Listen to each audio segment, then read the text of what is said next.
ಕಾರ್ಯಕ್ರಮಕ್ಕೆ ಆಗಮಿಸಿದ್ದಾರೆ ಜಗದ್ಗುರುಗಳಾದ ಶ್ರೀ ಶ್ರೀ ಶ್ರೀ ವಿಶ್ವಪ್ರಸನ್ನ ತೀರ್ಥರು ಪೇಜಾವರ ಮಠಾಧೀಶರು ಅವರಿಗೆ ನಿಮ್ಮೆಲ್ಲರ ಪರವಾಗಿ ನಮ್ಮ ಪದ್ಮಗಂಧಿ ತಂಡದ ಪರವಾಗಿ ನಮಸ್ಕಾರಗಳನ್ನು ಸಲ್ಲಿಸ್ತಾ ಈಗ ಅನುಗ್ರಹ ಸಂದೇಶವನ್ನ ಅವರು ನೀಡಬೇಕು ಅಂತ ಕೇಳ್ಕೊಳ್ತಾ ಇದ್ದೇನೆ. ಕೃಷ್ಣಂ ವಂದೇ ಮಂಥಪಾಶಧರಂ ದಿವ್ಯಾತ್ಮಕಾಕೃತಿಂ ಶಿಖಾಬಂಧ ಪ್ರಯೋಗೇತಂ ಭೀಷ್ಮೈ ಮುದ್ರಕರಂ ಆಪದಾಮಪಹರ್ತಾರಂ ದಾತಾರಂ ಸರ್ವಸಂಪದಾಂ ಲೋಕಾಭಿರಾಮಂ ಶ್ರೀರಾಮಂ ಭೂಯೋ ಭೂಯೋ ನಮಾಮ್ಯಹಂ. ಸುಚೇಂದ್ರ ಪ್ರಸಾದ್ ಅವರು ದೊಡ್ಡ ಸಾಹಸ ಕೈ ಹಾಕಿದ್ದಾರೆ ಎಂದು ನಾವು ಭಾವಿಸ್ತಾ ಇದ್ದೇವೆ. ಕನ್ನಡ ಚಿತ್ರಗಳೇ ಲಾಭದಾಯಕವಲ್ಲದ ಈ ಸಮಯದಲ್ಲಿ ಸಂಸ್ಕೃತ ಮಾಧ್ಯಮದಲ್ಲಿ SR ಲೀಲಾ ಅವರ ಸಹಕಾರದೊಂದಿಗೆ ಈ 2 ಗಂಟೆಗಳ ಅವಧಿಯ ಚಲಚಿತ್ರವನ್ನು ನಿರ್ಮಿಸ್ತಾರೆ ಅಂತಂದ್ರೆ ಅವರ ಸಾಹಸಕ್ಕೆ ನಾವು ಮೆಚ್ಚಬೇಕು. ಒಂದು ಮಾತು, ಸಂಸ್ಕೃತ ಅನ್ನುವಂತಹದ್ದು ಅದು ಅಂತರ್ದೇಶೀಯ ದೇಶಾಂತರಕ್ಕೂ ಕೂಡ ಸಲ್ಲುವಂತಹ ಭಾಷೆ, ದೇಶಾಂತರಗಳಲ್ಲೂ ಸಲ್ಲುವ ಭಾಷೆ. ಹಾಗಾಗಿ ಈ ಚಿತ್ರಕ್ಕೆ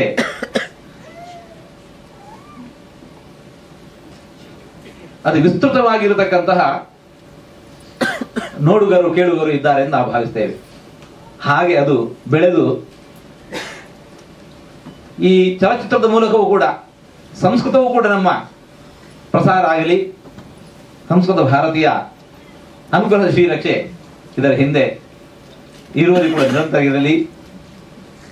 ಈ ದಾರಿಯಲ್ಲಿ ಬರುವ ಏನೇ ಆಪತ್ತುಗಳಿದ್ದರೂ ಕೂಡ ಆಪದಾಂ ಅಪಹರ್ತಾರಂ ದಾತಾರಂ ಸರ್ವಸಂಪದ ಲೋಕಾಭಿರಾಮಂ ಶ್ರೀರಾಮಂ ಭೂಯೋ ಭೂಯೋ ನಮಾಮ್ಯಹಂ ಅಂತ ರಾಮನನ್ನು ಪ್ರಾರ್ಥಿಸ್ತಾ ಇದರ ಹಿಂದೆ ಶ್ರಮಿಸುವ ಎಲ್ಲರಿಗೂ ಕೈ ಜೋಡಿಸದ ಎಲ್ಲರಿಗೂ ಭಗವದ್ ಅನುಗ್ರಹ ಪ್ರಾರ್ಥಿಸ್ತಾ ಇದ್ದೇವೆ. ಎಲ್ಲರಿಗೂ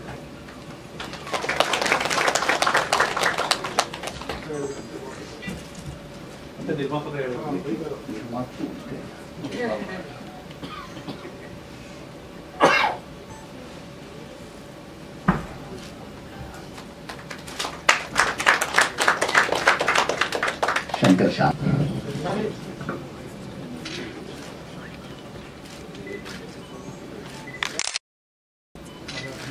ಓಂ ನಮಃ ಸದಸೆ. ಎಲ್ಲರಿಗೂ ನಮಸ್ಕಾರ. ನೀವೆಲ್ಲ ಇಲ್ಲಿ ಬಂದು ಕೂತಿರೋದು ನಮ್ಮ ಚಿತ್ರತಂಡಕ್ಕೆ, ಇಡೀ ಚಿತ್ರತಂಡಕ್ಕೆ ಈ ಸಂದರ್ಭಕ್ಕೆ ಅತ್ಯಂತ ಸಂತೋಷವಾದಂತಹ ಪ್ರಸಂಗ ಇದು. ಎಲ್ಲರಿಗೂ ಹೃತ್ಪೂರ್ವಕವಾದಂತಹ ಸ್ವಾಗತ. ಈಗಾಗಲೇ ಸಾಕಷ್ಟು ತಿಳಿದಿದೆ ನಿಮಗೆಲ್ಲರಿಗೂ ಕೂಡ ಪದ್ಮಗಂಧಿ ಚಿತ್ರದ ಬಗ್ಗೆ. ಒಂದು ಎರಡು ಮಾತು ಹೇಳ್ತೀನಿ. ಈ ಪದ್ಮಗಂಧಿ ಅನ್ನೋದು ಪ್ರಾಯಶಃ ಒಂದು ಹೂವಿನ ಸುತ್ತ ಹೆಣೆದಿರುವಂತಹ ಒಂದು ಫೀಚರ್ ಫಿಲಮ್ ಇದೇ ಮೊದಲು ಅಂತ ಅಂದ್ಕೊಳ್ತೀನಿ. ಈ ನನ್ನ ಶೋಧ ಕಾರ್ಯವನ್ನು, ನನ್ನ ಪರಿಕಲ್ಪನೆಯನ್ನು ಮತ್ತು ನನ್ನ ಪ್ರಯತ್ನವನ್ನು ಸಾಕಾರಗೊಳಿಸಿ ಇವತ್ತು ನಿಮಗೆ ತೋರಿಸ್ತಾ ಇರೋರು ಸುಚೇಂದ್ರ ಪ್ರಸಾದ್. ಅದರಿಂದ ಮೊದಲನೇದಾಗಿ ನನ್ನ ನಿರ್ದೇಶಕರಿಗೆ ನನ್ನ ಹೃತ್ಪೂರ್ವಕವಾದಂಥ ವಂದನೆಗಳನ್ನು ತಿಳಿಸ್ತಾ ಇದ್ದೀನಿ ನಿಮ್ಮೆಲ್ಲರೂ ಪರವಾಗಿ. ಅಂದರೆ ಒಂದು ಪರಿಕಲ್ಪನೆ ಮಾಡ್ಕೊಳ್ಳೋದು ಕಷ್ಟನೇ ಇರ್ಬೋದು, ಆದರೆ ಮಾಡ್ಕೋಬಹುದು. ಆದರೆ ಅದನ್ನು ಆಕರ್ಷಕವಾಗಿ ಎಲ್ಲರಿಗೂ ಅರ್ಥ ಆಗೋ ಹಾಗೆ ಅದಕ್ಕೆ ಕಥೆಯನ್ನು ಹೊಂದಿಸ್ಕೊಂಡು ಒಂದು ಚಿತ್ರವನ್ನಾಗಿ ಜನರ ಮುಂದೆ ಇಡೋದು ಅಷ್ಟು ಸುಲಭದ ಕೆಲಸ ಅಲ್ಲ. ಈ ಚಿತ್ರ ನಿರ್ಮಾಣ ಆಗೋವಾಗಲೇ ನಾನು ಅದನ್ನು ನೋಡ್ತಾ ಇದ್ದೆ. ಹೀಗಾಗಬೇಕು, ಒಂದು ಗುರುಕುಲದ ಹಿನ್ನೆಲೆಯಲ್ಲೇ ಇರಬೇಕು ಅನ್ನೋದೆಲ್ಲ ಇತ್ತು. ಆದರೆ ಅದನ್ನು ಇಷ್ಟು ಸುಲಕ್ಷಣವಾಗಿ ಸೌಲಭ್ಯದಿಂದ ಸೊಗಸಾಗಿ ಮಾಡಿರುವಂಥವ್ರವರು. ಅದರಿಂದ ನಿರ್ಮಾಪಕರಾಗಿ ನಾನು ನಮ್ಮ ನಿರ್ದೇಶಕರಿಗೆ ಮನಃಪೂರ್ವಕವಾದಂಥ ವಂದನೆಗಳನ್ನು ಅದು ಸಲ್ಲಿಸ್ತೇನೆ. ಇನ್ನು ಈ ಚಿತ್ರದ ಬಗ್ಗೆ ಎರಡು ಮಾತು ಹೇಳ್ಬೋದು. ಏನಿದು ಕಮಲದ ಸುತ್ತ ಯಾತಕ್ಕೆ ಚಿತ್ರ ಮಾಡಿದ್ವಿ ಅಂತ ನೀವು ನೋಡಿ, ನಮ್ಮ ಸೃಷ್ಟಿಯನ್ನು ತಗೊಂಡ್ರೆ ಆರಂಭದಿಂದ ಬ್ರಹ್ಮ, ಚತುರ್ಮುಖ ಬ್ರಹ್ಮ ನಮ್ಮಲ್ಲಿ ಸೃಷ್ಟಿಕರ್ತ. ತ್ರಿಮೂರ್ತಿಗಳು ಎಲ್ಲರಿಗೂ ಗೊತ್ತಿದೆ, ಬ್ರಹ್ಮ ವಿಷ್ಣು ಮಹೇಶ್ವರರು.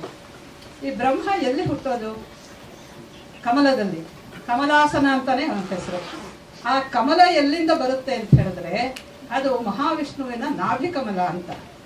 ಇದು ನಮಗೆ ಕಾಣಿಸುವಂಥದ್ದು ಮೇಲೆ, ಆದರೆ ಇದರ ಅಂತರಾರ್ಥಗಳು, ತಾತ್ವಿಕ ಅರ್ಥಗಳು, ಟೆಕ್ನಿಕಲ್ ಮೀನಿಂಗ್ಗಳು ಕೂಡ ತುಂಬ ವಿಶೇಷವಾಗಿದೆ. ಅದೆಲ್ಲ ನೀವು ಬೇಕಾದಷ್ಟು ಸಂದರ್ಭಗಳಲ್ಲಿ ಗಮನಿಸಿರಬಹುದು. ಅಂದರೆ ಸೃಷ್ಟಿಯಿಂದ ಆರಂಭವಾಗಿ ಇವತ್ತಿನವರೆಗೂ, ಇವತ್ತು ಅಂತ ಹೇಳಿದ್ರೆ ಈ ಚಿತ್ರದವರೆಗೂ, ಇವತ್ತು ನೋಡಿ ನಮಗೆಲ್ಲ ಚಿತ್ರಗಳಿಗೆ, ಉತ್ತಮವಾದಂಥ ಚಿತ್ರಗಳಿಗೆ ಪ್ರಶಸ್ತಿಯನ್ನು ಕೊಡುತ್ತೆ ಭಾರತ ಸರ್ಕಾರ, ಹೌದು ತಾನೆ? ಯಾವುದು ಅತ್ಯಂತ ಉತ್ತಮವಾದಂಥ ಪ್ರಶಸ್ತಿ? ಸ್ವರ್ಣ ಕಮಲ. ಅಂದ್ರೆ ಕಮಲಾಸನನಾದಂತಹ ಚತುರ್ಮುಖ ಬ್ರಹ್ಮ ಸೃಷ್ಟಿಕರ್ತನಿಂದ ಹಿಡಿದು ಇವತ್ತಿನ ಚಿತ್ರ ಜಗತ್ತಿನವರೆಗೆ ಅತ್ಯಂತ ಶ್ರೇಷ್ಠವಾಗಿರೋದಕ್ಕೆ ಪ್ರತೀಕವಾಗಿ ನಿಂತಿರೋದು ಕಮಲ ಅಂತ ಹೇಳಿದ್ರೆ ಏನ್ರಿ ಆಶ್ಚರ್ಯ! ಇದು ನನಗೆ ಬಹಳ ಕುತೂಹಲ ಅಂತ ಅನ್ನಿಸ್ತು, ತುಂಬಾ ಸಂತೋಷ ಆಯ್ತು. ನಮ್ಮ ದೇಶದಲ್ಲಿ ವಿಶೇಷವಾಗಿ ನಮ್ಮ ರಾಷ್ಟ್ರೀಯ ಪುಷ್ಪ ಅಂತ ಗೊತ್ತು, ಆದರೆ ಯಾಕೆ ರಾಷ್ಟ್ರೀಯ ಪುಷ್ಪ ಮಾಡ್ಕೊಂಡಿದ್ದಾರೆ ಅನ್ನೋದು ಇನ್ನೊಂದು. ಅದರ ಜೊತೆಗೆ ಯಾವುದೇ ಕಾಲದಲ್ಲಿ ತಗೊಳ್ಳಿ, ಯಾವುದೇ ಕ್ಷೇತ್ರದಲ್ಲಿ ತಗೊಳ್ಳಿ, ಗೀತ, ನಾಟ್ಯ, ನೃತ್ಯ, ಸಂಗೀತ, ಸಾಹಿತ್ಯ, ಮಂತ್ರ, ತಂತ್ರ, ನಿಮಗೆ ಏನು ಬೇಕು, ರಣಾಂಗಣ, ಕ್ರೀಡಾಂಗಣ, ಎಲ್ಲದರಲ್ಲೂ ಕೂಡ ನಿಮಗೆ ಕಮಲ ಪುಷ್ಪದ ಆವಿರ್ಭಾವ ಇದೆ. ಕಮಲ ಪುಷ್ಪವನ್ನ ಪರಿಗಣಿಸಿದ್ದಾರೆ. ಇಷ್ಟೊಂದು ಪ್ರಾಮುಖ್ಯ, ಇಷ್ಟೊಂದು ಸಿಗ್ನಿಫಿಕೆನ್ಸ್, ಇಷ್ಟೊಂದು ಅದಕ್ಕೆ ಅರ್ಥ ಸ್ವಾರಸ್ಯವನ್ನ ಹೇಗೆ ನಮ್ಮವರು ಕಂಡುಹಿಡ್ಕೊಂಡ್ರು? ಅದು ಸುಮ್ಮನೆ ಖಂಡಿತ ಅಲ್ಲ. ಇದರ ಹಿನ್ನೆಲೆಯಲ್ಲಿ ತುಂಬಾ ದೊಡ್ಡ ವಿಜ್ಞಾನವಿದೆ. ನಮ್ಮ ದೇಶದಲ್ಲಿ we are A civilisational country. ಅಂದ್ರೆ ಸಹಸ್ರ ವರ್ಷಗಳಿಂದ ನಡೆದು ಬಂದಿರುವಂತಹ ಒಂದು ನಾಗರಿಕತೆ ಇದು, ಸಭ್ಯತೆ, ಸಂಸ್ಕೃತಿ. ಇದರ ಪ್ರತಿಯೊಂದು ಹಂತದಲ್ಲೂ ಕೂಡ ಕಮಲ ಪುಷ್ಪದ ಆ ಸೊಗಸನ್ನ ಅಷ್ಟೇ ಅಲ್ಲ, ಸೊಗಸು ಎಲ್ಲರಿಗೂ ಗೊತ್ತು, ಆದ್ರೆ ಆ ಸ್ವಾರಸ್ಯವನ್ನ, ಅದರ ತಾತ್ವಿಕ ಅರ್ಥಗಳನ್ನ ಗ್ರಹಿಸಿರೋದು ತುಂಬಾ ಆಶ್ಚರ್ಯಕರವಾಗಿ ಕಾಣಿಸ್ತು ನನಗೆ.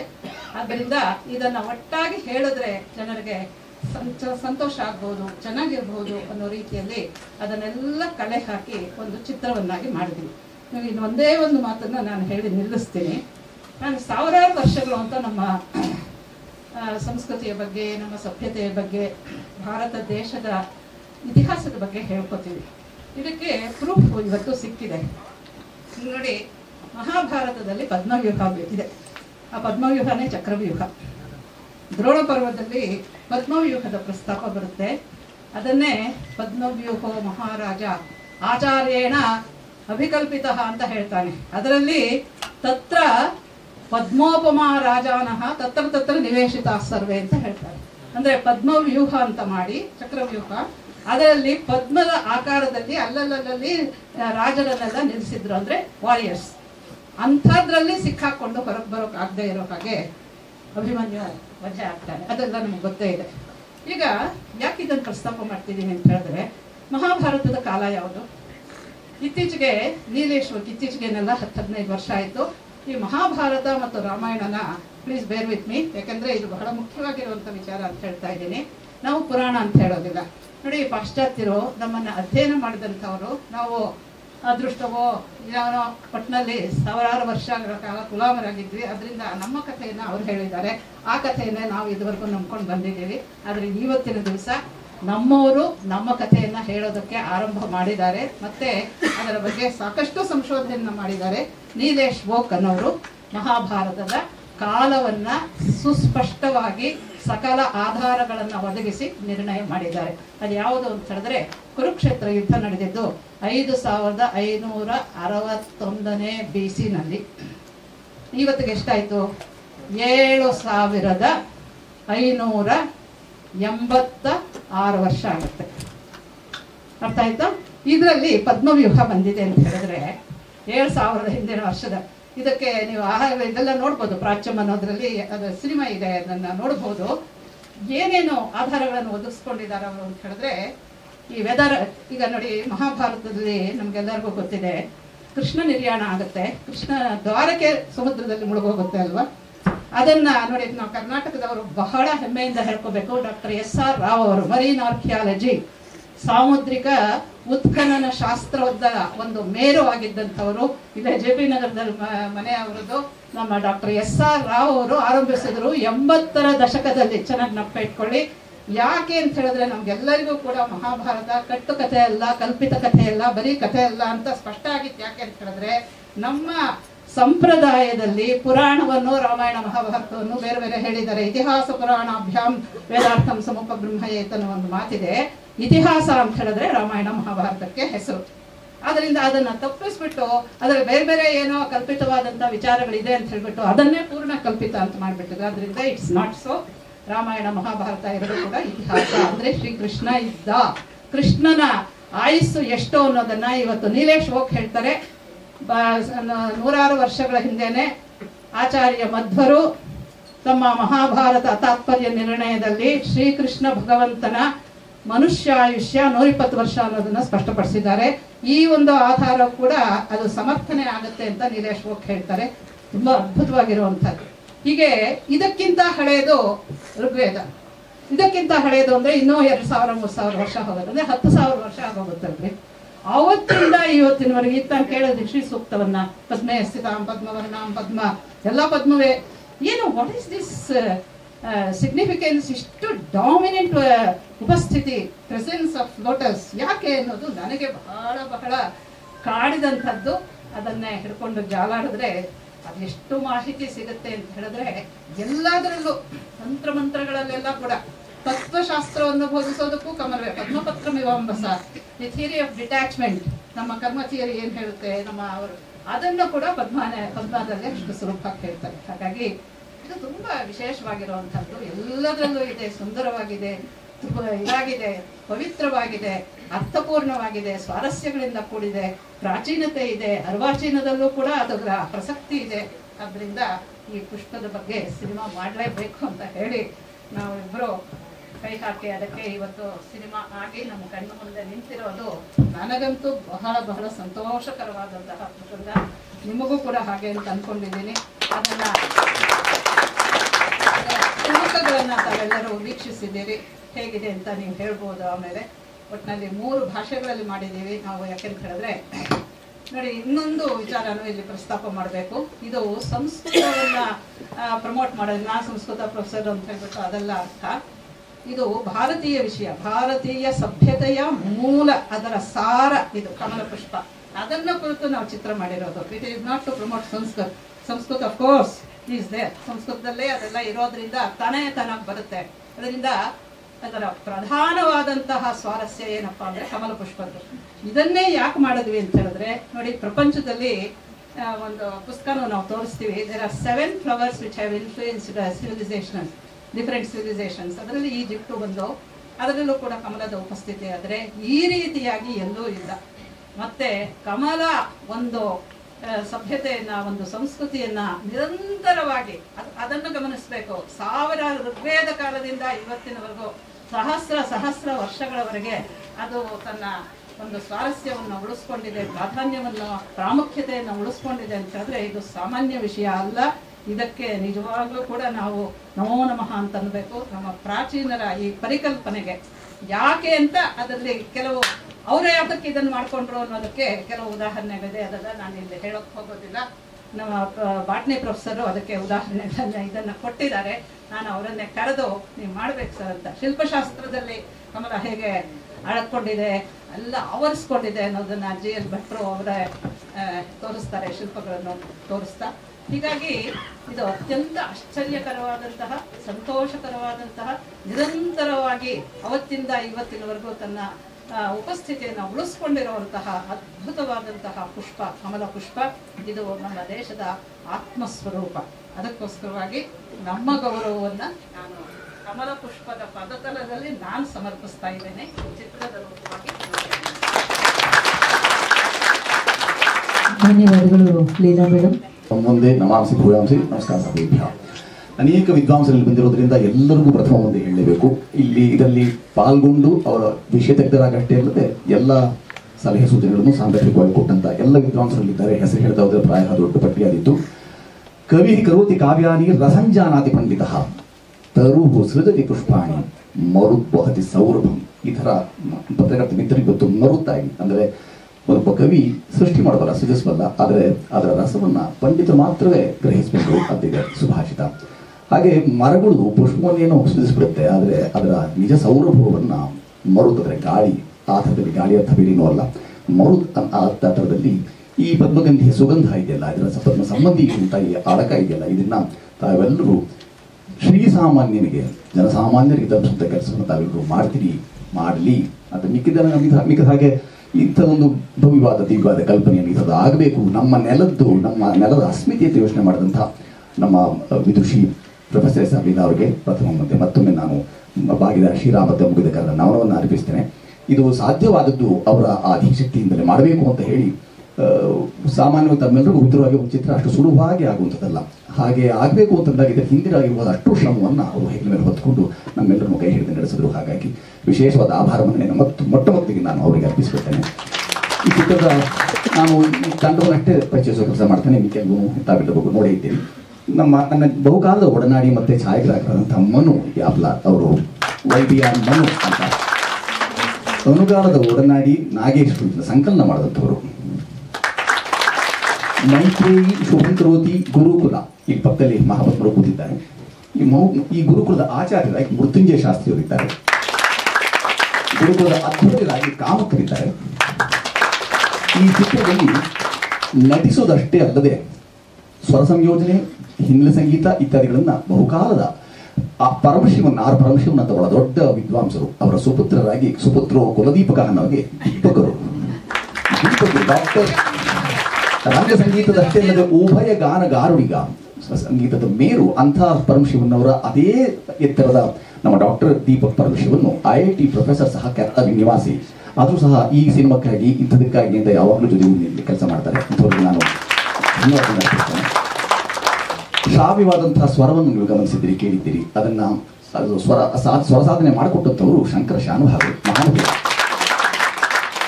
ಅವರಿಗೆ ನಾನು ವಂದನೆಯನ್ನು ಅರ್ಪಿಸಬೇಕಾಗಿದೆ. ಇನ್ನು ಕಾಕತಾಳಿ ಅನ್ನೋ ಹಾಗೆ ಈಕೆ ಹೆಸರು ಮಹಾಪದ್ಮ. ಗುರುಕುಲದಲ್ಲಿ ಈಕೆ ಒಬ್ಬ ವಿದ್ಯಾರ್ಥಿನಿಯಾಗಿದ್ದರೂ ಸಹ ಮಹಾಪದ್ಮ ಅಂತ ನಂತರ ಗೊತ್ತಾದಂತೆ ಮಹಾಪದ್ಮ ಈಕೆ ಹೆಸರು. ಈಕೆ ನಡೆಸಿದಂಥ ಈಕೆ ಕೊಟ್ಟಂತ ಸಹಕಾರ ಮತ್ತು ಇಡೀ ಗುರುಕುಲ ಕೊಟ್ಟಂತ ಸಹಕಾರ ಎಲ್ಲ ಮಕ್ಕಳಲ್ಲಿದ್ದಾರೆ.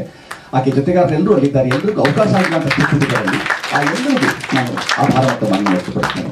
ಗುರುಮಾತೆಯಾಗಿ ಉಡುಪಿಯ ಪರಿಪೂರ್ಣ ಚಂದ್ರಶೇಖರರು, ಇವರು ಈಗ ಬಹುಭಾಷಾ ತಾರಿಯಾಗಿ ನಿಲ್ಲಿಸ್ತಾ ಇದ್ದಾರೆ. ಇವರು ಸಹ ಈ ಪ್ರಮುಖ ಪಾತ್ರವನ್ನು ಈ ಪದ್ಮನಿಧಿಯಲ್ಲಿ ಮಾಡಿದ್ದಾರೆ. ಮತ್ತೆ ಮುರಳೀಧರು ಪ್ರೊಫೆಸರ್ ಅವರು ಶೇಷಾದ್ರಿ ಕಾಲೇಜಿನಲ್ಲಿ ಸಂಸ್ಕೃತ ಓದಿದ್ರು. ಆದರೆ ಗಾಯನದ ಕ್ಷೇತ್ರದಲ್ಲಿ ನಮ್ಮ ಈ ಲಾವಣಿ ನೀವೇನು ಕೇಳಿದ್ದೀರಿ ಅದರ ಸಂಸ್ಕೃತ ಆವೃತ್ತಿಯನ್ನು ಹಾಡಿದಂಥವ್ರು. ಇದಿಷ್ಟು ಸಂಕ್ಷೇಪ ಪರಿಚಯ. ಕೆಲವು ಸಮಯ ಕಡಿಮೆ ಇರೋದ್ರಿಂದ ಎರಡು ಮಾತುಗಳನ್ನು ಆಡೋದು ಸಾಧ್ಯ ಇದೆ ಅಂತ ನಾವು ಆರಂಭ ಮಾಡೋಣ. ಎಂದಾರು ಹೇಳೋದಿಲ್ಲ ಮಾಡಿ ಮಾತಾಡಿ. ನಾಗೇಶ್ ಆಚಾರ್ಯ ಮಾತಾಡಿ.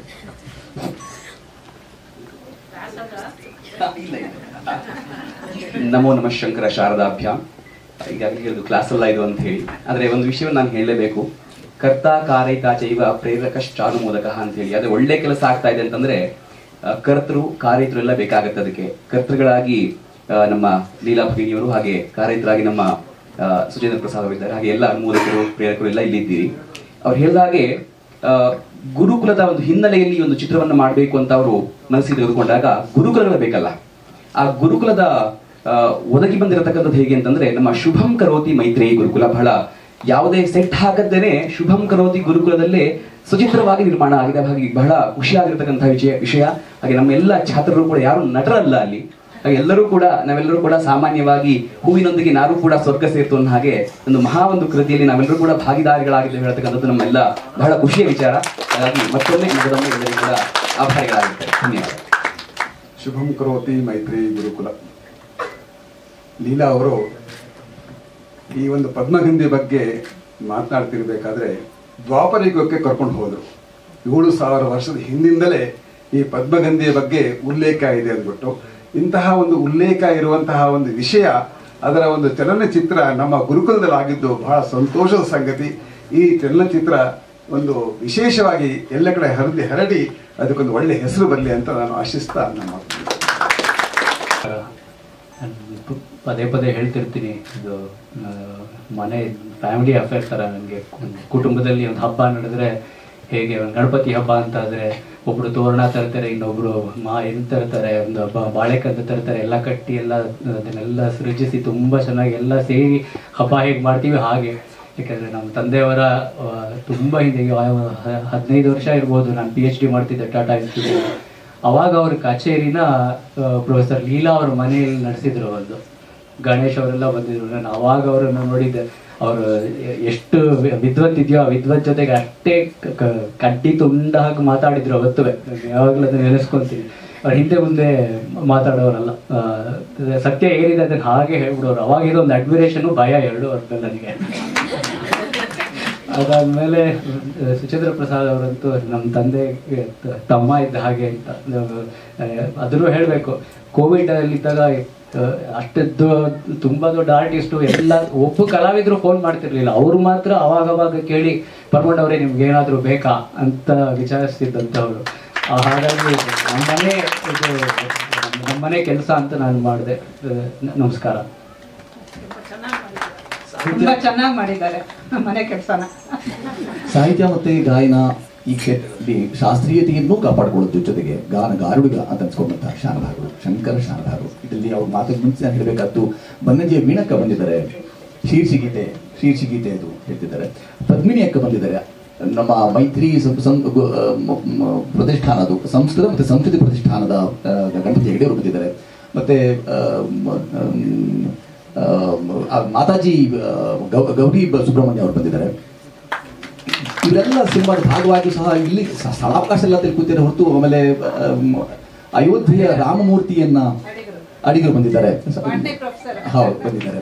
ಮತ್ತೆ ಅಯೋಧ್ಯೆಯ ರಾಮಮೂರ್ತಿನವರ ಮತ್ತೋರ್ವ ಪರ್ಯಾಯ ರಾಮಲಲ್ಲ ಮೂರ್ತಿಗಿದ್ದಂಥ GL ಭಟ್ರು ಬಂದಿದ್ದಾರೆ. ಅನೇಕ ವಿದ್ವಾಂಸರು ನೋಡ್ತೀನಿ ನಾನು. ಬಾಲಕೃಷ್ಣ ಭಟ್ರು ಅಲ್ಲಿ ಅವಧಾನ ಪ್ರಕ್ರಿಯೆಯಲ್ಲಿ ಪಾಲ್ಗೊಂಡಂಥ ಮೈಸೂರಿನಿಂದ ಬಂದಂಥ ಬಾಲಕೃಷ್ಣ ಭಟ್ರಿದ್ದಾರೆ. ನೀವೇ ತಾವು ನಮಸ್ಕಾರ ತಮ್ಮದು. ಪ್ರಸನ್ನ ವೈದ್ಯರು ಬಂದಿದ್ದಾರೆ. ಹಾಡುಗಾರಿಕೆ ಮಾಡಿದಂಥ ಅನಿಲ್ ಅಂಬಾರಿ ಅವರು ಬಂದಿದ್ದಾರೆ.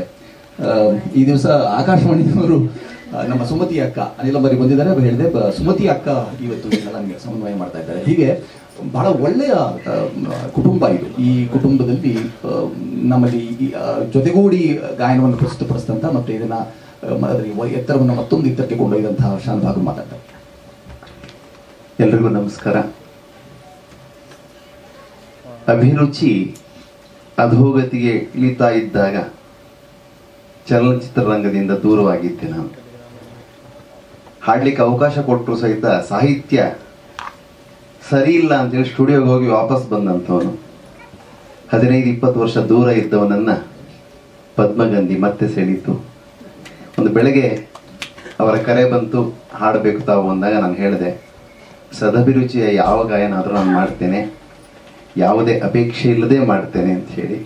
ಸೊ ಅವಕಾಶ ಕೊಟ್ಟಿದ್ದಕ್ಕಾಗಿ ಅವರಿಗೆ ಧನ್ಯವಾದಗಳು. ಈ ಥರದ ನೂರಾರು ಚಿತ್ರಗಳು ಬರಲಿ. ಮುಂದಿನ ದಿನಗಳಲ್ಲಿ ನಮ್ಮ ಚಲನಚಿತ್ರ ರಂಗ ಇನ್ನೂ ಎತ್ತರಕ್ಕೆ ಏರಲಿ, ಸದಭಿರುಚಿ ಎಲ್ಲರಲ್ಲೂ ಮೂಡಲಿ ಅಂತ ಹಾರೈಸಿ ಚಿತ್ರತಂಡಕ್ಕೆ ಮತ್ತೊಮ್ಮೆ ಹೃತ್ಪೂರ್ವಕ ಅಭಿನಂದನೆಗಳನ್ನು ಹಾಗೂ ಶುಭಾಶಯಗಳನ್ನು ಹೇಳಿ ನನ್ನೆರಡು ಮಾತು ಮುಗಿಸ್ತೇನೆ. ನಮಸ್ಕಾರ. ಪದ್ಮಗಂಧಿಯ ಗಾನ ಪರಿಮಳವನ್ನ ಪಸರಿಸಿರುವಂತಹ ಅಶ್ವಿನಿ ದೇವತೆಗಳು ಇಟ್ಕೊತಿದ್ದಾರೆ. ಒಬ್ಬರ ಕಡೆ ಒಬ್ಬರ ಕಡೆ. ಮಹಾಪದ್ಮ ವಿದ್ಯಾರ್ಥಿನಿ ಆದರೆ ವಾಚಾಳಿ ಅಂತ ಅವರ ಆಚಾರ್ಯರು ನನಗೆ ಹೇಳಿದ್ರು ಮೊದಲು ಪರಿಚಯಿಸಿದಾಗ. ಎಷ್ಟು ವಾಚಾಳಿತನ ಇದೆ ಅಂತ ಈಗ ನಾವು ನೋಡೋಣಂತೆ. ಮಹಾಪದ್ಮ ಏನನ್ನಿಸ್ತದೆ? ಶ್ರೀ ಗುರುಭ್ಯೋ ನಮಃ. ಈ ಚಲನಚಿತ್ರದಲ್ಲಿ ಭಾಗವಹಿಸಿದ್ದು, ಅಭಿನಯ ಮಾಡಿದ್ದು ಒಳ್ಳೆ ಅನುಭವ ಸಿಕ್ತು. 2 ವಿಚಾರವಾಗಿ ನಾನು ತುಂಬ ತಿಳ್ಕೊಂಡೆ. ಮೊದಲನೇದು ಅಭಿನಯ, ಚಲನಚಿತ್ರ ಹೇಗಿರುತ್ತೆ, ಛಾಯಾಗ್ರಹ ಹೇಗೆ ಮಾಡ್ತಾರೆ ಅಂತ. 2ನೇದು ಕಮಲ ವಿಚಾರವಾಗಿ. ಕಮಲದ ವಿಚಾರವಾಗಿ ಎಷ್ಟು ತಿಳ್ಕೊಂಡೆ ಅಂದರೆ ಇನ್ನೊಬ್ಬರಿಗೆ ಹೇಳುವಷ್ಟು ನಾನು ಸಾಮರ್ಥ್ಯನ ಪಡ್ಕೊಂಡೆ ಈ ಚಿತ್ರದಲ್ಲಿ ಅಭಿನಯಿಸೋದ್ರಿಂದ. ಹಾಗೆ ನಾವೆಲ್ಲ ಸಂಸ್ಕೃತದ ವಿದ್ಯಾರ್ಥಿನಿಗಳಾಗಿದ್ದರಿಂದ ಈ ಚಿತ್ರದಲ್ಲಿ ಭಾಗವಹಿಸಿದ್ದು ಮುಂದೆ ನಾವು ಸಂಸ್ಕೃತ ಕ್ಷೇತ್ರದಲ್ಲಿ ಮುಂದುವರಿಯೋದಕ್ಕೆ ನಮ್ಗೆ ಒಳ್ಳೆ ಪ್ರೋತ್ಸಾಹ ಸಿಕ್ಕಿದೆ. ಹಾಗಾಗಿ ಇಲ್ಲಿ ಭಾಗವಹಿಸಲಿಕ್ಕೆ ಅವಕಾಶ ಕೊಟ್ಟಂತಹ ಎಲ್ಲರಿಗೂ ನಾನು ಹೃತ್ಪೂರ್ವಕ ಧನ್ಯವಾದಗಳನ್ನ ತಿಳಿಸ್ತೇನೆ. ಧನ್ಯವಾದಗಳು. ಪರಿಪೂರ್ಣ ಚಂದ್ರಶೇಖರರು ಈಗ ಬಹುಭಾಷಾ ನಟಿ. ಇಲ್ಲಿಂದ ಆರಂಭಗೊಂಡು ತಮಿಳು, ತೆಲುಗು, ಮಲಯಾಳ, ಕನ್ನಡ, ಹಿಂದಿ ಹೀಗೆ ಅನೇಕ ಚಿತ್ರಗಳಲ್ಲಿ ಪಾಲ್ಗೊಂಡಿದ್ದರು. ಪರಿಪೂರ್ಣರು ಗುರುಮಾತೆಯಾಗಿ ಈ ಚಿತ್ರ ನಡೆಸಿದ್ದಾರೆ. ಎಲ್ಲರಿಗೂ ನಮಸ್ಕಾರ. ಈ ಸಿನಿಮಾದಲ್ಲಿ ನಾನು ಕೊಟ್ಟದಕ್ಕಿಂತ ಈ ಸಿನಿಮಾದಿಂದ, ಈ ತಂಡದಿಂದ ನಾನು ಕಲಿತದ್ದು ತುಂಬಾ ಇದೆ. ಮತ್ತೊಮ್ಮೆ ನಾವು ಈ ಸಿನಿಮಾಗೆ ತುಂಬಾ ಪ್ರಯತ್ನ ಪಟ್ಟಿದ್ದೇವೆ. ಇಲ್ಲಿ ಕೆಲವರು ಸೀನ್ಸ್ ಅಲ್ಲಿ ನಾವು ಹೋಗಿ ಕಮಲದ ಕುರಿತಾದ ಮಾಹಿತಿಗಳನ್ನ ಕಲೆ ಹಾಕೋ ತರ ಇದೆ. ಬಟ್ ಆಕ್ಚುಯಲ್ ಆಗಿ ನಿಜವಾಗ್ಲೂ ನಾವು ಮಾಹಿತಿಯನ್ನ ತಿಳ್ಕೊಂಡಿದ್ದೇವೆ. ನಾನು ಗುರುಮಾತೆಯಾಗಿ ಇದ್ರಲ್ಲಿ ನಟಿಸಿದ್ದೇನೆ, ಬಟ್ ಈ ಸಿನಿಮಾದಲ್ಲಿ ಈ ತಂಡದಲ್ಲಿ ನನಗಿಂತ ಒಬ್ಬ ಚಿಕ್ಕ ಸ್ಟೂಡೆಂಟ್ ಇರ್ಲಿಕ್ಕೆ ಸಾಧ್ಯವೇ ಇಲ್ಲ. ಎಂಟೈರ್ ತಂಡದಲ್ಲಿ ಈ ಮಕ್ಕಳೆಲ್ಲ ತುಂಬಾ ಸಂಸ್ಕೃತವನ್ನ ಮಾತಾಡ್ತಾರೆ ನಿರರ್ಗಳವಾಗಿ. ನನ್ಗೆ ಅದೆಲ್ಲ ಬರ್ತಾ ಇರ್ಲಿಲ್ಲ. ಇವ್ರ ಹತ್ರ ನಾನು ಕೇಳ್ತಾ ಇದ್ದೆ, ಮಕ್ಕಳ ಹತ್ರ ಎಲ್ಲ, ಇದನ್ನ ಹೇಗೆ ಹೇಳೋದು, ನನ್ಗೆ ಎಲ್ಲಿಯೂ ನೀನ್ ದೊಡ್ಡವಳು ನಾವು ಚಿಕ್ಕವರು, ನಮ್ಮ ಹತ್ರ ಕಲಿತಾ ಇದ್ದೀರಾ ಕೇಳ್ತಾ ಇದ್ದೀರಾ ಅಂತ ಎಲ್ಲಿಯೂ ನನ್ಗೆ ಆ ಫೀಲಿಂಗ್ಸೇ ಕೊಡ್ಲಿಲ್ಲ. ತುಂಬಾ ವಿನಯತೆಯಿಂದ ಪ್ರೀತಿಯಿಂದ ನನ್ಗೆ ಹೇಳಿಕೊಟ್ಟಿದ್ದಾರೆ. ಈ ಸಿನಿಮಾದಲ್ಲಿ ಕೆಲಸ ಮಾಡಿದಂತ ಪ್ರತಿಯೊಬ್ಬರೂ ಕೂಡ ನಾವು ತಂಡವಾಗಿರದೆ ಕುಟುಂಬವಾಗಿ ಈ ಸಿನಿಮಾವನ್ನ ಮಾಡಿದ್ದೇವೆ. ಈ ಸಿನಿಮಾದಲ್ಲಿ ಒಂದು ಪ್ರಮುಖ ಪಾತ್ರವನ್ನ ಮಾಡುತ್ತಾ ಇದ್ದದಕ್ಕೆ ನನಗೆ ತುಂಬಾ ಹೆಮ್ಮೆ ಇದೆ. ನೀವೆಲ್ಲರೂ ಈ ಸಿನಿಮಾವನ್ನ ಪ್ರಚಾರ ಮಾಡಬೇಕು. ಈ ಸಿನಿಮಾಗೆ ನಿಮ್ಮೆಲ್ಲರ ಸಹಕಾರ ಬೇಕು. ಧನ್ಯವಾದಗಳು. ಚಂದದ ಚಿತ್ರ ಮಾಡಿದ್ದೀರಿ, ಆದರೆ ನನ್ನ ಗಾಯನದಿಂದಾಗಿ ಅದು ಯಾವುದಕ್ಕೂ ಲೋಪ ಬರಬಾರದು ಅಂತ ಹೇಳಿದಂಥವ್ರು ಪ್ರೊಫೆಸರ್ ಮುರಳೀಧರರು. ಅವರು ಒಬ್ಬ ಸಂಸ್ಕೃತ ಬೋಧಕರಾಗಿ ಇದರಲ್ಲಿ ಹಾಡುಗಾರಿಕೆಯನ್ನು ಮಾಡಿದಂಥವರು. ಅವ್ರ ಮಾತುಗಳಿಗೆ ಕಿವಿಯೋಣ. ನಮ ಸಭಾಯಿ ಸಭಾಪತಿಭ್ಯಶ್ಚ ಸೋತ್ಸಾಹಾನಾಂ ನಾಸ್ತಿ ಅರ ಅಸಾಧ್ಯಂ ನರಾಣಾಂ ಮಾರ್ಗಾರಬ್ಧಾಃ ಸರ್ವಯತ್ನಾಃ ಫಲಂತಿ ಅಂತ ಹೇಳ್ತಕ್ಕಂಥ ರೀತಿಯಲ್ಲಿ ನಮ್ಮಲ್ಲಿ ಒಂದು ಒಳ್ಳೆಯ ಉತ್ಸಾಹ ಇತ್ತು ಅಂತ ಹೇಳಿದ್ರೆ ಅವಾಗ ಅಸಾಧ್ಯವಾಗಿರತಕ್ಕಂಥದ್ದು ಯಾವುದೂ ಇಲ್ಲ. ಆ ರೀತಿ ನಮ್ಮ ಡಾಕ್ಟರ್ SR ಲೀಲಾ ಅವರಲ್ಲಿರತಕ್ಕಂತಹ ಒಂದು ಉತ್ಸಾಹ ಒಂದು ಪದ್ಮದ ಬಗ್ಗೆ ಕೂಡ ಒಳ್ಳೆಯ ಚಿತ್ರವನ್ನ ಮಾಡೋದಕ್ಕಾಗತ್ತೆ ಎಂಬುದನ್ನು ನಮಗೆ ನಿರೂಪಿಸಿ ತೋರಿಸಿದೆ. ಒಂದು ಸುಟ್ಟ ಅಯಸ್ಕಾಂತದ ಮೇಲೆ ಒಂದು ತೊಟ್ಟಿನ ನೀರು ಬಿದ್ದರೆ ಅದು ಆ ಕ್ಷಣದಲ್ಲೇ ಅದು ಸಂಪೂರ್ಣವಾಗಿ ಎವಾಪರೇಟ್ ಆಗುತ್ತೆ. ಅದೇ ಆ ನೀರಿನ ತೊಟ್ಟು ಒಂದು ಕಮಲದ ಎಲೆಗೆ ಮೇಲೆ ಬಿದ್ದರೆ ಅದು ಮುತ್ತಿನ ಹಾಗೆ ಕಾಣಿಸುತ್ತೆ. ಅದೇ ನೀರಿನ ತೊಟ್ಟು ಸ್ವಾತಿ ನಕ್ಷತ್ರದ ದಿನ ಒಂದು ಕಪ್ಪೆ ಚಿಪ್ಪಲ್ಲಿ ಬಿದ್ದರೆ ಅದು ಒಂದು ಒಳ್ಳೆಯ ಮುತ್ತಾಗುತ್ತೆ.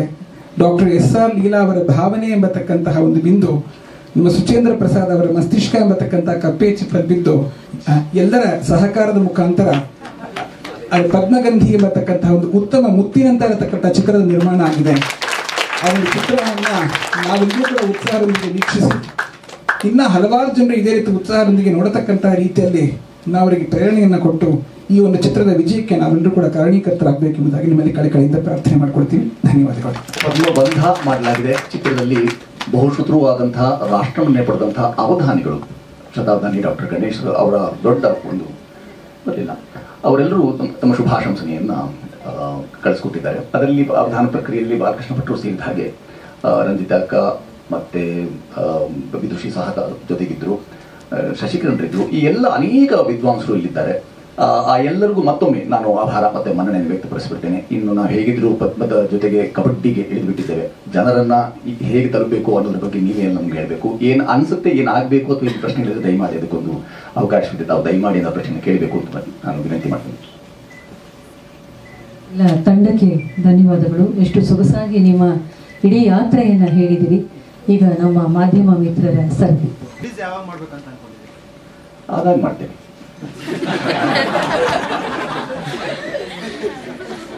ಬಿಡುಗಡೆ ನಮ್ಗೆಲ್ಲರಿಗೂ ಗೊತ್ತಿರೋ ಹಾಗೆ, ನಮಗೆ ಗೊತ್ತಿರೋ ಹಾಗೆ ಬಿಡುಗಡೆಗೆ ಎಂಥ ಪೈಪೋಟಿ ಇದೆ, ಎಂಥ ಪೋಟಿ ಅಂತ ನಮಗೆ ಗೊತ್ತಿರೋದ್ರಿಂದ ಇದು ಮೊದಲು ಒಂದು ಜನರನ್ನ ಅಂದ್ರೆ ಒಂದು ಬಿಗ್ಬಲ್ ಲೋಕವನ್ನ ತಲುಪಿ ಬಂತು. ಆ ನಂತರ ಎಲ್ಲರೂ ಅಪೇಕ್ಷೆ ಅಂತ ಪಟ್ಟಾಗ ನಿಮ್ಮ ಮುಖ್ಯವೇ ಆಗ್ಬೇಕಾಗ್ತದ್ದು. ನೀವು ಇದನ್ನ ಪ್ರಸಾರಗಳನ್ನ ಮಾಡಿ ಇದು ಬೇಕು ಜನ ಅಂತ ಅವರು ಬಹುಬೇಡಿಕೆಯಿಂದ ಬಂದು ಕೂಡಲೇ ಬಿಡುಗಡೆಗೆ ನಿಮ್ಗೆ ಗೊತ್ತಿದೆ, ಪ್ರತ್ಯೇಕ ಹೇಳಬೇಕಿಲ್ಲ.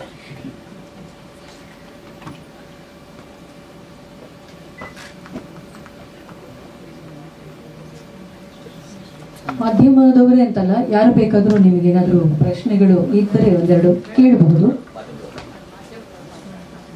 ಅವರ ಸಮಯ ಮಾಧ್ಯಮ ಮಾತ್ರ. ನಾವು ಪ್ರಶ್ನಾತೀತರು ಅಂತ ಭಾವಿಸ್ಕೊಂಡೆ, ನಾವೆಲ್ಲ ಅಧೀನ ಅನ್ಕೊಂಡಿದ್ವಿ. ಆದ್ರೆ ಅತೀತರು ಅಂತ ಗೊತ್ತಾಯ್ತು. ಈಗ ಪ್ರಶ್ನಾತೀತರು ಅಂದ್ರೆ ಅವರ ಮೌನದಲ್ಲಿ ಅನೇಕ ಉತ್ತರಗಳು ನನಗೆ ಸಿಗ್ತಾ ಇವೆ.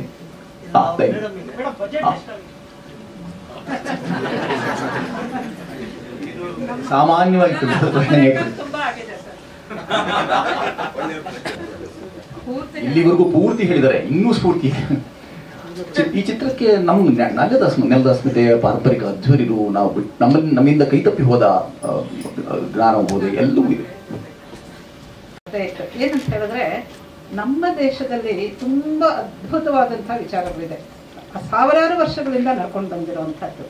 ಅದು ಕಲಾ ವಲಯದಲ್ಲಿದೆ, ತತ್ವಶಾಸ್ತ್ರದಲ್ಲಿದೆ, ವಿಜ್ಞಾನದಲ್ಲಿದೆ, ಎಲ್ಲದರಲ್ಲೂ ಮೆಡಿಕಲ್ ಸೈನ್ಸ್ ಅಲ್ಲಿದೆ. ಇದನ್ನ ಎತ್ತಿ ನಾವು ಹೇಳೋದೇ ಇಲ್ಲ. ಸಾಮಾನ್ಯವಾಗಿ ಸಿನಿಮಾಗಳು ಯಾವುದರ ಸುತ್ತ ಇರುತ್ತೆ ಅಂತ ಹೇಳಿದ್ರೆ ಹ್ಯೂಮನ್ ರಿಲೇಷನ್ಸ್, ಗಂಡ ಹೆಂಡತಿ, ತಂದೆ ತಾಯಿ ಮಕ್ಕಳು, ಹಳ್ಳಿದು, ಸಿಟಿದು, ರಾಜಕೀಯ ಇತ್ಯಾದಿ, ಇನ್ನು ಕ್ರೈಮು, ಸಸ್ಪೆನ್ಸು ಇತ್ಯಾದಿಗಳೆಲ್ಲ ಇರುತ್ತೆ. ಇದು ನಿಜವಾಗ್ಲೂ ಭಾರತೀಯರ ವಿಷಯ, ಭಾರತೀಯರೇ ಇಂಥ ಒಂದು ಒಳ್ಳೆ ಸಿನಿಮಾ ಮಾಡಿದ್ದಾರೆ ಅನ್ನೋ ರೀತಿಯಲ್ಲಿ ಹೇಳೋದಕ್ಕೆ ತುಂಬ ಇಲ್ಲ ಅಂತ ನನಗನ್ನಿಸ್ತು. ಅದಕ್ಕೋಸ್ಕರ ಇದೆ, ಅಲ್ಲೊಂದು ಇಲ್ಲೊಂದು ಇದೆ. ಈಗ ಶಾಂತಾರಾಮ್ ಕೆಲವು ಒಳ್ಳೆ ಸಿನಿಮಾಗಳು ಮಾಡಿದ್ರು, ಅದನ್ನೆಲ್ಲ ನೋಡಿದ್ವಿ ನಾವು, ನೃತ್ಯ ಸಂಗೀತ ಇದನ್ನೆಲ್ಲ ಅಳವಡಿಸ್ಕೊಂಡು.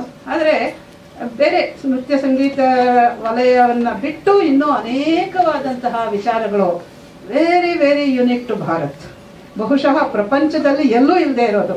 ಅದನ್ನು ತಂದಿದ್ದೀವಿ ನಾವು. ಇವಾಗ ಅವಧಾನ ಕಲೆ ಅಂತ ತೋರಿಸಿದ್ವಲ್ಲ, ಡಾಕ್ಟರ್ ಗಣೇಶ್ ಮಾಡ್ತಾ ಇರೋದು. This is something very very unique to only Bharat. Bharat ಅಂದ್ರೆ ಗೊತ್ತಾ ನಿಮಗೆ? ಭಾ ಅಂದ್ರೆ ಪ್ರಕಾಶದಲ್ಲಿ ರಥವಾಗಿರುವಂತಹ ದೇಶ ಇದು. ಪೀಪಲ್ ಹೂ ವರ್ಷಿಪ್ ನಾಲೆಡ್ಜ್, ಇದು ಭಾರತ. ಗೀತೆಯಲ್ಲಿ ಒಂದು ಮಾತಿದೆ, ಅದನ್ನ ಜ್ಞಾಪಕ ಇಟ್ಕೊಂಡ್ಬಿಡಿ. ಭಾರತ ನೆನೆಸ್ಕೊಂಡಾಗ ನಹಿ ಜ್ಞಾನೇನ ಸದೃಶಂ ಪವಿತ್ರಮಿಹ ವಿದ್ಯತೆ. ನಮ್ಮಲ್ಲಿ ಹೇಳ್ತೀವಲ್ಲ, ಅರಿವೇ ಗುರು, ಗುರುನೂ ಗುರು ಅಲ್ಲ, ಅರಿವೇ ಗುರು. ಈ ರೀತಿಯಾಗಿ ಒಂದು ಅತ್ಯದ್ಭುತವಾದಂತಹ ಪ್ರಯಾಣವನ್ನ ಮಾಡಿ ಬಂದಿರೋದು ಸಹಸ್ರಾರು ವರ್ಷಗಳಿಂದ ಈ ದೇಶ. ಇನ್ನು ಎಂತೆಂಥ ರತ್ನಗಳಿರ್ಬೋದಲ್ವೇ, ಅದರ ಒಂದೆರಡನ್ನಾದರೂ ಇವತ್ತಿನ ದಿವಸ ನಾವು ಅದನ್ನು ಗ್ರಹಿಸಿ ಅದನ್ನು ಸರಿಯಾದ ರೀತಿಯಲ್ಲಿ ತೋರ್ಪಡಿಸಿದರೆ ಜನರಿಗೆ ಅವರವರ ರೂಟ್ಸ್ ಏನಿದೆ ಅದರ ಬಗ್ಗೆ ಒಂದಿಷ್ಟು ಹೆಮ್ಮೆ, ಒಂದಿಷ್ಟು ಅರಿವು, ಒಂದಿಷ್ಟು ಸ್ವಾರಸ್ಯಗಳು ಗೊತ್ತಾಗುತ್ತೆ. ಇವತ್ತಿನ ಕಾಲದಲ್ಲಿ ಬೇರೆ ಅನೇಕ ವಿಚಾರಗಳಲ್ಲಿ ಭಾರತ ಮುಂದೆ ಬರ್ತಾ ಇದೆ. ಎಲ್ಲರಿಗೂ ಗೊತ್ತಿರೋ ಹಾಗೆ Indian passport is much more valuable than the previous times. ಅದರಿಂದ ಇದು ಒಂದು ಸೇರ್ಕೊಳ್ಳಿ, ಇದೊಂದು ನಮ್ಮ ಅಳಿಲ ಸೇವೆ ಅಷ್ಟೇ. ಒಂದೇ ನಿಮಿಷ.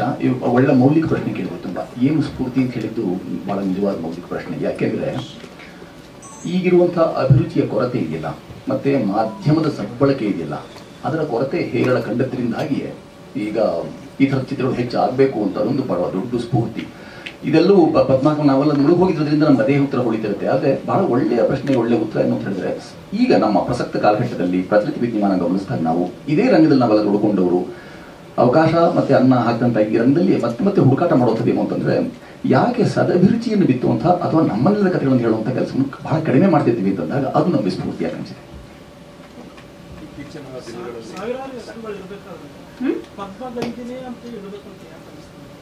ಇದು ಪದ್ಮದ್ದೇ ಅದೇ. ಈ ಚಿತ್ರದಲ್ಲಿ ಯಾರು ಹೀರೋ ಹೀರೋಯಿನ್ನೋ ಮಸಾಲೆ ಏನೂ ಇಲ್ಲ, ಪದ್ಮವೇ ಆದಿಯಿಂದ ಅಂತ್ಯದವರೆಗೆ ಪದ್ಮ ಪದ್ಮ ಪದ್ಮ. ಈ ಪದ್ಮಗಂಧಿ ಅಂತ ಅಂದ್ರೆ ಪದ್ಮಕ್ಕೆ ಸಂಬಂಧಪಟ್ಟಿದ್ದು ಅಂತ, ಪದ್ಮಸ್ಯ ಗಂಧ ಅಷ್ಟು. ಆ ಪದ್ಮಗಂಧಿ ಅನ್ನೋದು ಚಿತ್ರಕ್ಕೆ ಒಂದು ವಿಶೇಷಣವಾಗಿ ಬಂದಿದೆ. ಅದು ಅದನ್ನೇ ಹೇಳ್ತಾ ಇರೋದು ನೋಡಿ. ಬೇರೆ ಎಲ್ಲ ಪದ್ಮವನ್ನ ಸೂಚಿಸೋದು, ಇದು ಪದ್ಮಗಂಧಿ, ಪದ್ಮದ ಗಂಧ ಇರೋದು. ಗಂಧ ಅಂದ್ರೆ ಎರಡರ್ಥ ಇದೆ, ಒಂದು ಪರಿಮಳ, ಇನ್ನೊಂದು ಸಂಬಂಧ ಅಂತ. ಸಗಂಧ ಸರ್ವ ಸಗಂಧೇಶು ವಿಶ್ವಸಿದ್ಧಿ ಅಂತ ಒಂದು ಮಾತಿದೆ ಕಾಳಿದಾಸಂದು. ಅವರವ್ರಿಗೆ ಸಂಬಂಧಪಟ್ಟವರಲ್ಲಿ ಅವರವ್ರ ವಿಶ್ವಾಸ ಇಡ್ತಾರೆ, ರಿಲೇಟಿವ್ಸ್ ಅನ್ನೋ ತರದಲ್ಲಿ ಅರ್ಥ ಕೊಟ್ಟಿದ್ದೀವಿ ನಾವು ಇದಕ್ಕೆ. ಆ ಅರ್ಥದಲ್ಲಿ ಅಂದ್ರೆ ಪದ್ಮಕ್ಕೆ ಸಂಬಂಧಪಟ್ಟಂತಹ ಎಷ್ಟು ಮಾಹಿತಿಯನ್ನ ಸುಂದರವಾಗಿ ಇಲ್ಲಿ ಚಿತ್ರದಲ್ಲಿ ಕೊಡಬಹುದು. ಅದಕ್ಕೆ ಅತ್ಯಂತ ಸೂಕ್ತವಾದಂತಹ ಹೆಸರು ಅಂತ ಪದ್ಮಗಂಧಿಯನ್ನ ಇಟ್ಟಿದ್ದೇವೆ. ಆಮೇಲೆ ಪದ್ಮಗಂಧಿ ಅಂತ ಯಾವ ಚಿತ್ರನೂ ಬಂದಿಲ್ಲ ಅಂತ ಕಾಣುತ್ತೆ. ಕಮಲ ಇತ್ಯಾದಿಗಳೆಲ್ಲ ತುಂಬಾ ತುಂಬಾ ಸಾಧಾರಣವಾಗಿರುವಂತಹದ್ದು. ಆಮೇಲೆ ಬೇರೆ ಬೇರೆ ಇನ್ನೆಲ್ಲೆಲ್ಲ ನೀವು ಕರ್ಕೊಂಡು ಹೋಗ್ತೀರಾ ನಮ್ಮನ್ನ. ಅದಕ್ಕೆ ಪದ್ಮಗಂಧಿ ಅನ್ನೋದು ಇದು ಮೋಸ್ಟ್ ಯುನೀಕ್. ಆಮೇಲೆ ಪದ್ಮಸ್ಯ ಗಂಧ ಅದಕ್ಕೋಸ್ಕರ ಚಿತ್ರಕ್ಕೆ ವಿಶೇಷಣವಾಗಿ ಬಂದಿದೆ. Thank you. ಒಳ್ಳೆ ಪ್ರಶ್ನೆಗಳು. ಅದು ನೀವು ಗ್ರಹಿಸ್ಬೇಕು ಸರ್, ಸಿನಿಮಾ ತೋರಿಸ್ತೀವಿ. ಅಲ್ಲಲ್ಲ, ನಾನು ಹೇಳಲ್ಲ, ನಾನು ಹೇಳಿದ್ದೀನಿ ಯಾಕೆ ಮಾಡಿದ್ದೀವಿ, ಏನು ಸ್ವಾರಸ್ಯ ಅಂತ. ಈ ಚಿತ್ರ message is you know yourself, you go to your roots, feel proud about your country, your content of the country.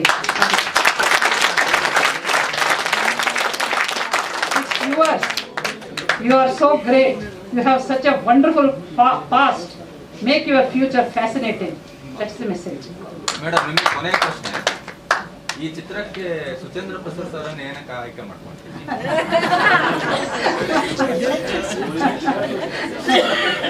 ಈಗ ಇಷ್ಟೊತ್ತು ಅವ್ರು ಮಾತಾಡಿದ್ರಲ್ಲಿ ಅರ್ಥವಾಗಿರ್ಬೇಕು. ಏನಕ್ಕೆ ಆಯ್ಕೆ ಮಾಡ್ಕೊಂಡಿದ್ದು ಅಂದ್ರೆ ಅದರಲ್ಲಿ ಒಂದು ಆಸಕ್ತಿನೂ ಇರ್ಬೇಕಲ್ವಾ ಅವ್ರಿಗೆ. ಎಲ್ಲರಿಗೂ ಇದೆ ಅಂತ ನಾನು ಒಂದೇ 2-3 ಜನದ ಹತ್ರ ಮಾತಾಡಿದ್ದೆ, ಅವರೇನು ಆಸಕ್ತಿ ತೋರಿಸ್ಲಿಲ್ಲ. ಸುಚೇಂದ್ರ ಪ್ರಸಾದ್ ನಮ್ಮ ಸ್ನೇಹಿತರು, ಜೊತೆಗೆ ನಿಮಗೆಲ್ಲರಿಗೂ ಗೊತ್ತಿರೋ ಹಾಗೆ ಈ ಮನುಷ್ಯನಿಗೆ ಅವರು ಚಿತ್ರ ನಿರ್ದೇಶಕ, ನಟ ಅದೆಲ್ಲ ಒಂದು, ಆದರೆ ಅವರ ಭಾಷಾಭಿಮಾನ, ಭೂಷಾಭಿಮಾನ, ಧರ್ಮಾಭಿಮಾನ ತುಂಬಾ ದೊಡ್ಡದು. ಅದೆಲ್ಲ ಇದ್ದವರು ಅದೆಲ್ಲ ಇದ್ರೆ ಮಾತ್ರ ಇಂಥ ಚಿತ್ರಗಳಕ್ಕೆ ಕೈ ಹಾಕ್ತಾರೆ. ಅವ್ರು ಯಾರೋ ಎಷ್ಟು ಖರ್ಚು ಮಾಡಿದ್ರೆ ಅಂತ ಹೇಳಿದ್ರೆ I am A retired professor, ನಮ್ಮ ಹತ್ರ ಎಷ್ಟಿರಬಹುದು, ಅಷ್ಟೊಂದು ಸಿನಿಮಾ ಮಾಡಬೇಕಾಗಿತ್ತು. ಅದು ನಮ್ಮ ಮಟ್ಟಿಗೆ ತುಂಬಾ. ಬೇರೆ ಇನ್ಯಾವ ನಾವು ಸುಚೇಂದ್ರ ಪ್ರಸಾದ್ ನನ್ನನ್ನು ತುಂಬಾ ಮೇಲಕ್ಕೆ ಎತ್ತಬಿಟ್ಟಿದ್ದಾರೆ. ಏನ್ ಗೊತ್ತಾ, ಈಗ ಅವರು ನಮ್ಮನ್ನ ನಿರ್ಮಾಪಕರು ಬಂದ್ರು ಅಂತ ಹೇಳ್ತಾರೆ. ನಾನು ಅವ್ರಿಗೆ ಚೆನ್ನಾಗಿ ಹೊಡೆಯೋಣ ಅನ್ಸುತ್ತೆ. ಯಾಕೆ ಅಂತ ಹೇಳಿದ್ರೆ ಇನ್ನೊಂದು ಹೇಳ್ತಾರೆ ಅವರು, ನಾನೇನ್ KCN ಮೂವೀಸ್ ಏನ್ರಿ ವಜ್ರೇಶ್ವರಿ ಕಂಬೈನ್ಸ್ ನಿರ್ಮಾಪಕರು ಅಂತ ನಾನು ರೇಗ್ಸೋಕೆ ಅಂತ ನಾನು ಕೇಳಿದ್ರೆ ಅವ್ರೇನ್ ಹೇಳಿದ್ರು ಗೊತ್ತಾ, ಅದನ್ನ ನಾನು ಮರೆಯೋದೇ ಇಲ್ಲ, ನಿಮ್ಗೂ ಹೇಳ್ತೀನಿ ಮೇಡಮ್, ಕಳ್ತನ ಒಂದ್ಸತಿ ಮಾಡಿದ್ರು ಕಳ್ಳ ಅಂತಾನೆ ಹೇಳೋದು. ಹಾಗೆ ನೀವು ಒಂದ್ಸತಿ ನಿರ್ಮಾಪಕ ಹಿಂದೇನು ಮಾಡಿದೀನಿ, ಸಹಕಾರ ಕೊಟ್ಟಿದ್ದೀನಿ, ಆದ್ರೆ ಇದು ಪೂರ್ತಿ ನಾನೇ ಮಾಡಿರೋದು ಅಂತ. ಸೊ ಅವರು ಆ ಕಳ್ಳರ ಸಾಲಿನಲ್ಲಿ ನನ್ನ ಸೇರಿಸಿ ನಿರ್ಮಾಪಕ ಪಟ್ಟವನ್ನ ಕೊಟ್ಬಿಟ್ಟಿದ್ದಾರೆ. ಎಂತ ದೊಡ್ಡ ದೊಡ್ಡ ಪಾತ್ರಗಳನ್ನೆಲ್ಲ ಎಂತೆಂಥದೋ ಪಾತ್ರಗಳನ್ನ ಮಾಡಿ ನೀವು ಸಹಿಸ್ಕೊಂಡವರು, ಬಟ್ ಇದ್ರಲ್ಲಿ ಯಾಕೆ ಎರಡು ಕೆಲಸಗಳನ್ನು ಒಟ್ಟಿಗೆ ಮಾಡೋಕ್ಕಾಗಲ್ಲ. ನಮ್ಮಲ್ಲಿ ಇವ್ರು ಹೇಳಿದ್ರಲ್ಲ, ಬೀಚಿ ಹೇಳ್ತಾ ಇದ್ರು, ಇಲ್ಲಿ ನೋಡಿ 2 ಜಾಗದಲ್ಲಿ ನಿಂತ್ಕೋತಾರಂತಲ್ಲ ಅವ್ರು ಚುನಾವಣೆಗೆ ಅಂತ ಹೇಳಿದಾಗ ಅವ್ರು ಬಹಳ ಮಾರ್ಮಿಕವಾದ ಉತ್ತರ ಕೊಟ್ಟರಲ್ಲ, ಅದೇ ಉತ್ತರ ಇದ್ದು. ಒಂದಕ್ಕೆ ನಿಂತವ್ರನ್ನ ನೋಡಿದ್ದಾರೆ, 2ಕ್ಕೂ ನಿಂತವ್ರನ್ನ ನೋಡಿದ್ದಾರೆ.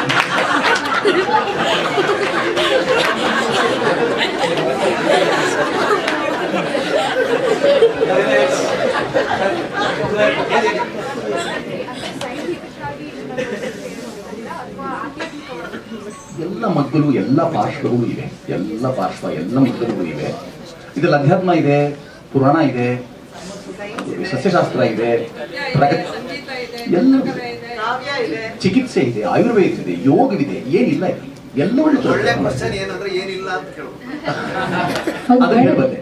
ಮೇಡಮ್. ಈಗ ಇಷ್ಟು ನೀವು 7-8 ವರ್ಷದ ಸಂಶೋಧನೆ ಮಾಡಿ ಇದನ್ನ ಏನಾದ್ರೂ ನಾನು ಮಾಡ್ಲಿಲ್ಲ, ಅಯ್ಯೋ ಇದನ್ನ ಬಿಟ್ಬಿಟ್ಟಲ್ಲ ಅಂತ ನಿಮ್ಗೆ ಏನಾದ್ರು ಅನ್ಸಿಲ್ಲ? ಈಗ ಇಷ್ಟೆಲ್ಲ ಈಗ 2 ಗಂಟೆ ಅವಧಿಯ ಚಿತ್ರ ಕೊಟ್ರಿ ನೀವು, ಬರೀ ಪದ್ಮದ ಬಗ್ಗೆ ನಾನು ನೋಡಿದ್ದೀನಿ ಪೂರ್ಣ ಚಿತ್ರ, ಏನಾದ್ರು ಬಿಟ್ಬಿಟ್ಟೆ ಅಂತ ಏನಾದ್ರು ಅನ್ಸಿದ್ಯಾ? ಮಾಡಬೇಕು ಅಂತಿತ್ತು. ಈ ಸ್ಪಿರಿಚುವಲ್ ಇದೆಯಲ್ಲ, ಸ್ಪಿರಿಚುವಲ್ ಸೈನ್ಸ್ ಅಂತ, ಅದರಲ್ಲೂ ಶ್ರೀವಿದ್ಯಾ ಈ ತಂತ್ರದಲ್ಲೆಲ್ಲ ಕಮಲ ಪುಷ್ಪದ ಉಪಸ್ಥಿತಿ ಬಹಳ ಇದೆ.